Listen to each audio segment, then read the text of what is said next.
महावीर कर्ण के बिना महाभारत युद्ध की कल्पना भी नहीं की जा सकती थी। साथ ही इस बात से भी इनकार नहीं किया जा सकता कि कौरवों के सेनापति कर्ण अपने प्रतिद्वंदी अर्जुन से भी बड़े धनुर्धर थे, जिसकी तारीफ स्वयं भगवान श्री कृष्ण ने की थी।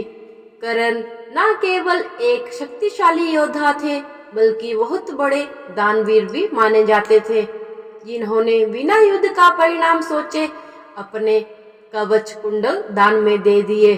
कर्ण जन्म से क्षत्रिय थे, लेकिन वो रथ चालक के घर पलकर बड़े हुए थे, जिससे उनका एक नाम सूतपुत्र भी पड़ा। उनकी वीरता को देखते हुए दुर्योधन ने उनको अंग देश का राज सिंहासन दे दिया और जरासंध के हारने के बाद चंपा नगरी का भी राजा बना दिया। लेकिन इस महान योद्धा का जीवन किसी तपस्या से कम नहीं था। इन्हें कई ऐसे कर्मों का परिणाम भी भोगना पड़ा जिसमें इनकी कोई गलती नहीं थी। अनजाने किए काम और दूसरों की भलाई के चक्कर में इन्हें 3 ऐसे सांप मिल गए जो इनके लिए प्राणघातक साबित हुए। इन्हीं 3 शापों की वजह से महाभारत के निर्णायक युद्ध में इन्हें अर्जुन के हाथों वीर गति प्राप्त हुई। कर्ण जब धनुर्विद्या सीखने के लिए गुरु द्रोणाचार्य के पास पहुँचे तो उन्होंने कर्ण के सूतपुत्र होने की वजह से शिक्षा देने से मना कर दिया। कर्ण इससे निराश होकर भगवान परशुराम के पास पहुँचे। परशुराम जी ने कर्ण की प्रतिभा को जानकर उन्हें अपना शिष्य बना लिया। एक दिन अभ्यास के समय जब परशुराम थक चुके थे तो उन्होंने कर्ण से कहा कि वे थोड़ा आराम करना चाहते हैं। तब कर्ण बैठ गए और उनकी जंघा पर सिर रखकर परशुराम आराम करने लगे। थोड़े समय बाद एक बिच्छू आया जिसने कर्ण की जंघा को काट लिया। अब कर्ण ने सोचा कि अगर वह हिले और बिच्छू को हटाने की कोशिश की तो गुरुदेव की नींद टूट जाएगी। इसीलिए उन्होंने बिच्छू को हटाने की बजाय उसे डंक मारने दिया, जिससे उनका खून बहने लगा। इससे कर्ण को भयंकर कष्ट होने लगा और रक्त की धारा बहने लगी। जब धीरे धीरे रक्त गुरु परशुराम के शरीर तक पहुंचा तो उनकी नींद खुल गई। परशुराम ने देखा कि कर्ण की जांघ से खून बह रहा है। ये देखकर परशुराम क्रोधित हो गए कि इतनी सहनशीलता केवल क्षत्रियों में ही हो सकती है। तुमने मुझसे झूठ बोलकर ज्ञान प्राप्त किया है, इसीलिए मैं तुमको श्राप देता हूँ कि जब भी तुम्हें मेरी दी हुई विद्या की सबसे ज्यादा जरूरत होगी उस समय वो काम नहीं आएगी। दरअसल परशुराम जी क्षत्रियों को ज्ञान नहीं देते थे। कर्ण को उन्होंने सूतपुत्र जानकर ज्ञान प्रदान किया था। श्राप मिलने पर कर्ण बेहद दुखी हुए और परशुराम के चरणों में गिरकर माफी मांगने लगे। उन्होंने गुरु परशुराम को बताया कि उन्हें तो अपने वास्तविक माता पिता का ज्ञान भी नहीं है। वह तो अपने माता पिता को गंगा में बहते हुए मिले थे। यहाँ मैं सीखने की मंशा से आया था। कोई भी मुझे सूतपुत्र होने के कारण ज्ञान प्रदान करने के लिए तैयार नहीं था। केवल आप ही ऐसे इंसान हैं जिनकी मुझ पर कृपा हुई। कर्ण की बातों से परशुराम का क्रोध शांत हुआ और कहा कि शाप तो वापस नहीं आ सकता, लेकिन तुम जिस यश के लिए भाग रहे हो वो तुमको जरूर मिलेगा और तुम महानतम धनुर्धर बनोगे। इसके बाद भगवान परशुराम ने कर्ण को अपना विजय धनुष प्रदान किया। कर्ण को दूसरा श्राप एक ब्राह्मण ने दिया था।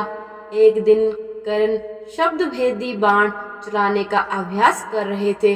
तभी उनको झाड़ियों में से किसी जीव के चलने की आवाज आई तो उन्होंने समझा कि कोई हिंसक जीव हो सकता है जो यहाँ रहने वाले मनुष्यों के लिए खतरा बन सकता है। इसीलिए उन्होंने बिना पड़ताल किए बाण चला दिया। बाण किसी हिंसक जीव को नहीं बल्कि एक बछड़े को लग गया, जिससे उसकी मृत्यु हो गई। उस बछड़े का मालिक एक ब्राह्मण था, जो ये सब देखकर दुखी हो गया और क्रोध में आकर कर्ण को एक श्राप दे दिया। ब्राह्मण ने कर्ण को श्राप देते हुए कहा कि जिस तरह तुमने असहाय गाय के बछड़े को मारा है, उसी तरह तुम्हारी भी असहाय स्थिति में मृत्यु होगी। मृत्यु के निर्णायक क्षण में तुम खुद को असहाय समझोगे। कर्ण ब्राह्मण से माफी मांगता है, लेकिन वह उसे माफ नहीं करता। ब्राह्मण कहता है कि अगर माफी चाहिए तो सबसे पहले उसे मेरी गाय के बछड़े को जीवित करना होगा, लेकिन ऐसा करना किसी के बस में नहीं है।